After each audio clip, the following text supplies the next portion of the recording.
13, 14, 15 Mei 98, korban yang meninggal lebih dari 1.000 orang. Dan kasus itu memang oleh Komnas HAM dikategorikan sebagai satu kasus pelanggaran HAM berat.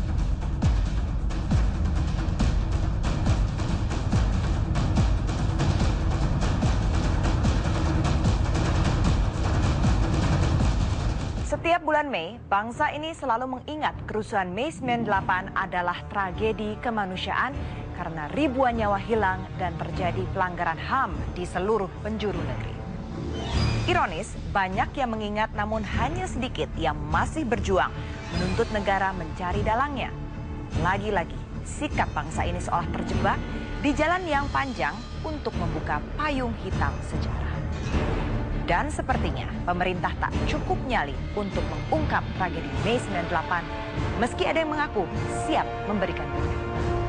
Pemirsa, sampai di mana kasus ini setelah 16 tahun reformasi berjalan? Dan benarkah tragedi Mei 98 selalu jadi komoditi politik menjelang pemilu? Berikut penelusuran tim Realitas.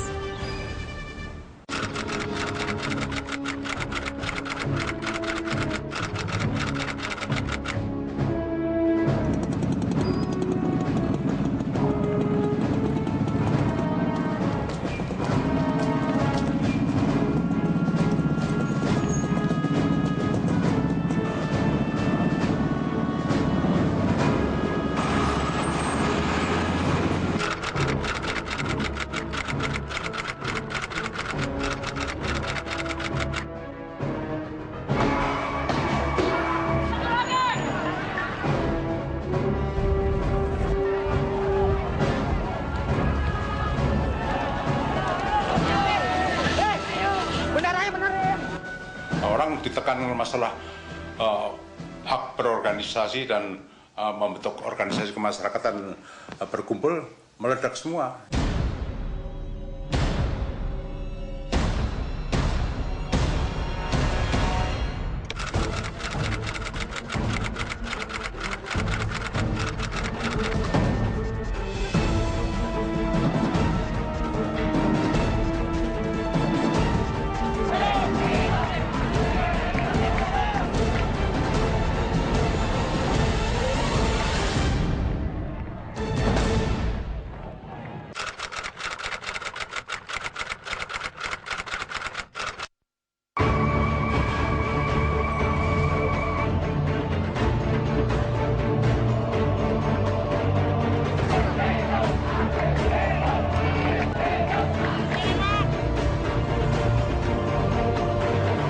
Prasyarat-prasyarat untuk disebut sebagai crimes against humanity itu terpenuhi karena korbannya banyak sekali. Bayangkan waktu itu dalam waktu 3-4 hari dari tanggal 12, 13, 14, 15 Mei 98, korban yang meninggal lebih dari 1.000 orang.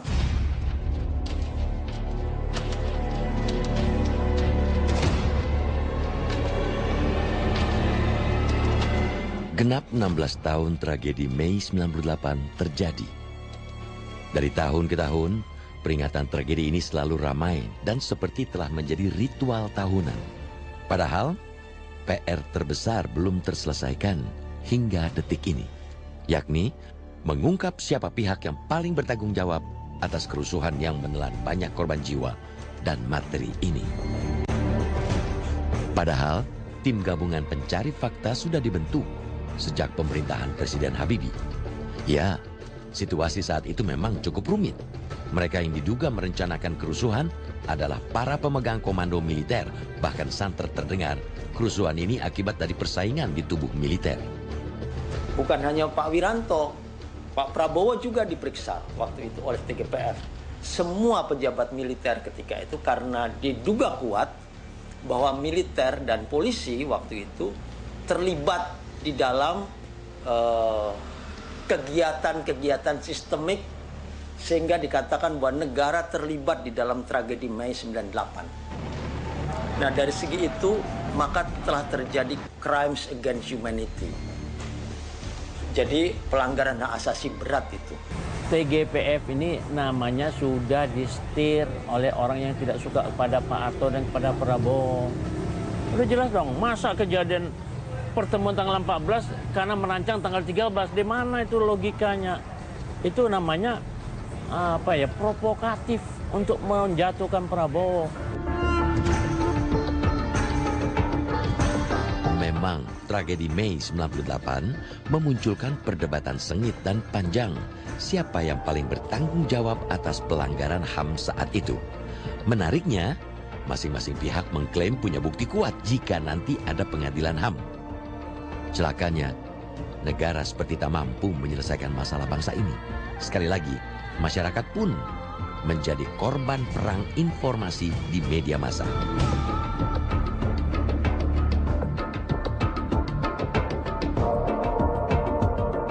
Banyak isu yang beredar pasca tragedi Mei 98. Misalkan saja, makin menguatnya unjuk rasa anti pemerintah Habibie dan ABRI pada saat itu. Bisa jadi, tekanan masyarakat inilah yang membuat Panglima ABRI mencopot Panglima Kostrad dan Kepala Staf Kostrad. Kalau Pak Prabowo dicopot dari Kostrad, ya, karena situasi pada waktu itu, ya dianggap Prabowo itu dalam keadaan pergantian panglima, dicopot dari Panglima Kostrad karena dianggap Prabowo datang ke Habibie, melangkahi dari Panglima ABRI. Karena Prabowo dengan Habibie itu bagaikan anak sama bapak. Siapa yang punya kesalahan, kesengajaan, kelapaan, dan mau bertanggung jawab, harus bertanggung jawab. Mulai dari komandan pasukan bawah, bupati, wali kota, ya, sampai kepada presiden, kalau memang terlibat, ya harus usut. Itu saya kira semuanya masih ada buktinya, ada saksinya.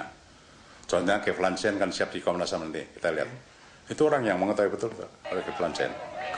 Bekas komandan militer maupun menteri yang bertanggung jawab dan sebagainya, itu masih hidup semua. Banyak yang masih hidup. Jadi masalah politik berbeda. Mau cepat mau lambat itu kehendak politik. Dari dokumen-dokumen yang ada itu kan 8 Mei sampai 10 Mei itu intelijen sudah memperingatkan bahwa hati-hati sebentar lagi ada situasi yang chaos dan ada martir yang akan menjadi korbannya gitu dah. Tapi kan waktu itu kan kita nggak tahu siapa yang menjadi pemicunya di kalangan TNI sendiri maupun waktu itu ABRI, ya, di kalangan ABRI sendiri juga bingung.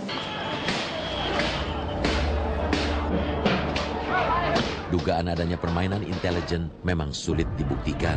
Namun, ada bisik-bisik yang menyebutkan operasi dalam operasi mungkin saja terjadi pada saat kerusuhan Mei 98 meletus. Bisa terjadi, bisa terjadi.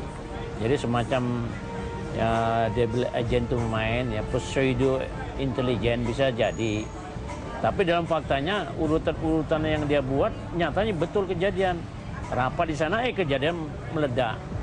Nah, itu kumpul di sana instruksi betul kelihatan kejadian kerusuhan itu yang sana mengomandokan dilihat oleh intel saya ada komando untuk buat kerusuhan. Kalau operasi dalam operasi intelijen memang terjadi pada Mei 98, hasilnya sungguh luar biasa dan bisa jadi di luar perkiraan dalang-dalangnya. Jakarta sebagai pusat negara, porak-poranda.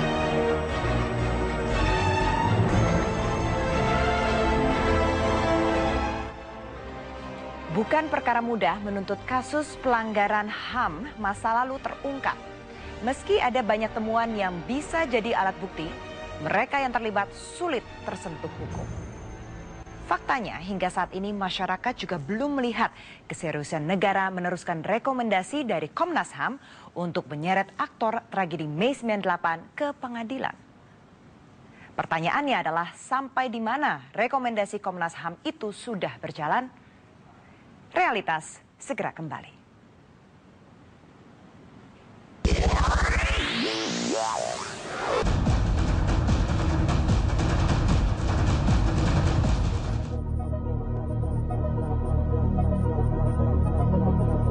Hampir tidak ada perkembangan yang baru dari kasus tragedi Mei 98. hingga hari ini. Kasusnya seperti mandek di tengah jalan dan entah terhalang oleh apa. Tapi pernyataan Kiflan Zain, mantan kepala staf Kostrad saat itu, yang mengaku tahu siapa pelanggar HAM di negeri, cukup menggetarkan para aktivis HAM. Dia mau bilang kepada masyarakat, dia tahu yang sampai saat ini korban berdiri di depan istana, tidak ada kepastian, tapi dia beritahu bahwa sebenarnya siapa yang membunuh, siapa yang terlibat, itu kita akan sangat apresiasi keberanian Kiflan Zain. Jadi kita masih menunggu beliau untuk berani berbicara di depan korban dan Komnas HAM terkait keterangan-keterangan yang dia ucapkan di publik. Perkara memaafkan itu buat bangsa kita tuh mudah, tetapi untuk sampai kepada memaafkan itu harus melalui proses panjang, bagaimana rasa keadilan para korban ini terpenuhi. Gitu. Ya, di setiap kesempatan diskusi HAM, Kiflan Zain selalu memberikan pandangan tentang kasus HAM masa lalu di negeri ini. Wajar jika Purnawirawan Mayor Jenderal TNI ini menjunjung tinggi jiwa korsa dalam setiap pendapatnya. Kalau rakyat mengatakan untuk kehadiran HAM kepada Prabowo, ya salah alamat lah. Itu salah alamat. Kenapa? Prabowo tidak bertanggung jawab untuk kejadian massa yang terbakar itu, karena dia malah mengerahkan pasukan untuk mengamankan Jakarta. Karena saya sendiri yang mengambilnya, memerintahkan semua pasukan sekitar Jakarta, sekitar Jawa Tengah, Jawa Timur, ya Jawa Barat, Jawa Tengah, Jawa Timur sampai ke Makassar. Sama sekali saya bukan mau melakukan dikotomi sipil, militer dan sebagainya, tapi siapa yang bertanggung jawab? Ini semua merupakan koordinasi dari tanggung jawab negara.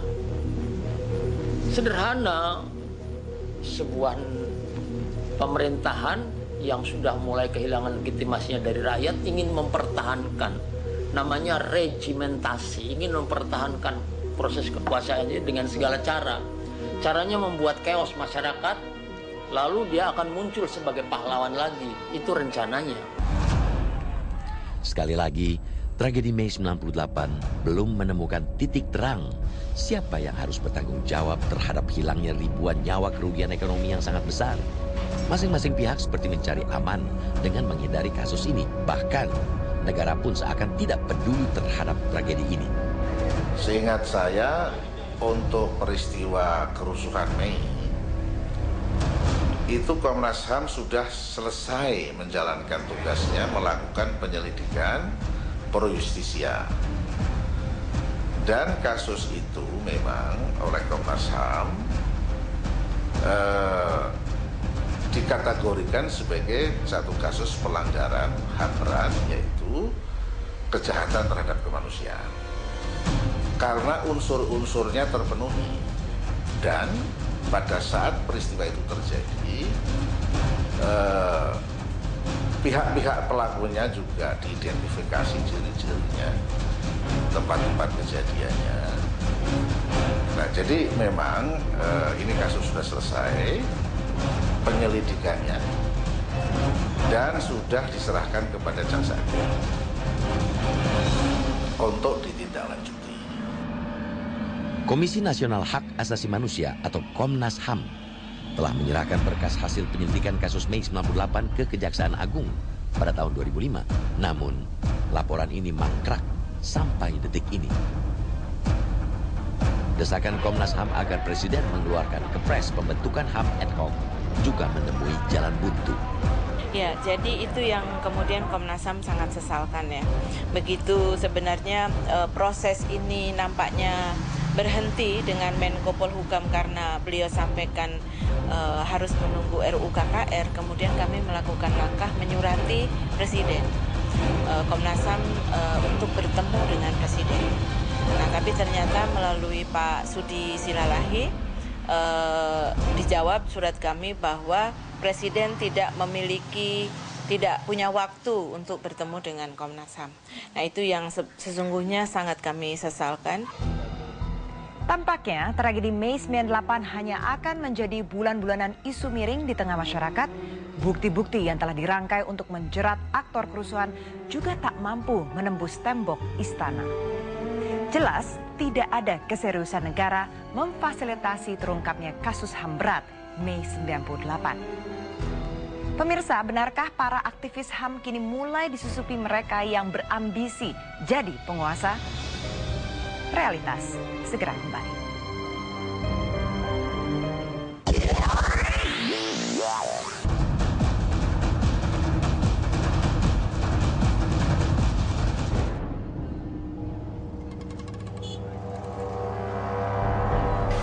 Seperti biasanya, mereka yang berpayung hitam beraksi di depan istana setiap hari Kamis.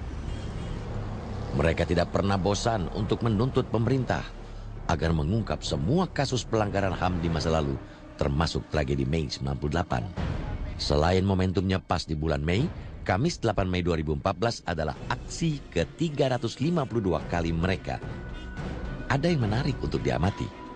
Jika biasanya peserta aksi ini hanya segelintir orang dan beratribut hitam sebagai lambang keteguhan mereka, kali ini ada peserta lain yang bergabung. Maklum, sejak awal tahun 2014 suhu politik di Republik ini makin menghangat.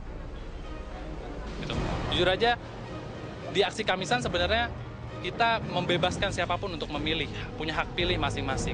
Tapi kita punya tuntutan utama, yaitu menuntaskan kasus pelanggaran masa lalu. Kalau misalnya saat ini momennya pas Prabowo sebagai pelanggar HAM, dia terlibat kasus penculikan 13 aktivis, itu karena momentum dia mencapreskan diri saja. Nah, saya juga didatengin orang dari Forum Rakyat. Nah, jadi saya ini juga didatengin orang Gerindra, didatengin orangnya Pak Jokowi. Ya, saya nggak tahu apakah itu orang yang akan menggunakan kesempatan terhadap Pak Jokowi, saya tidak tahu. Wajar ada peserta dari kelompok lain yang ikut dalam aksi Kamisan di depan istana karena kegiatan ini memang terbuka bagi siapa saja yang berjuang menuntut HAM. Tidak tertutup juga untuk para pembuat film dokumenter. Tidak heran kalau ada lebih dari 10 film dokumenter mengenai kerusuhan Mei 98 telah dibuat dan berkali-kali unjuk gigi di sejumlah festival internasional. Lewat film, setidaknya dunia luar tahu kalau masalah HAM bangsa dan negara yang bernama Indonesia ini belum rampung. Peran serta dari wartawan, dari anak-anak mahasiswa yang membuat film, yang membuat foto, yang membuat berita, ini merupakan ujung tombak bagi perjuangan kami di dalam mendesakkan penyelesaian kasus-kasus pelanggaran HAM baik di dalam negeri maupun di luar negeri. Mirip sebuah episode film drama, riuh terdengar tangis bahagia setelah rezim penguasa tumbang dan selalu ada isak tangis mengenang mereka yang jadi martir. Bulan Mei 2014 ini, aksi kecil Kamisan mendapat sorotan publik karena agendanya bertambah. Ada aroma politis yang tipis menolak calon presiden yang tersangkut kasus pelanggaran HAM berat di masa lalu. Saya Andini Effendi bersama tim Realitas. Sampai jumpa. Oh ya bongkar. Oh ya bongkar.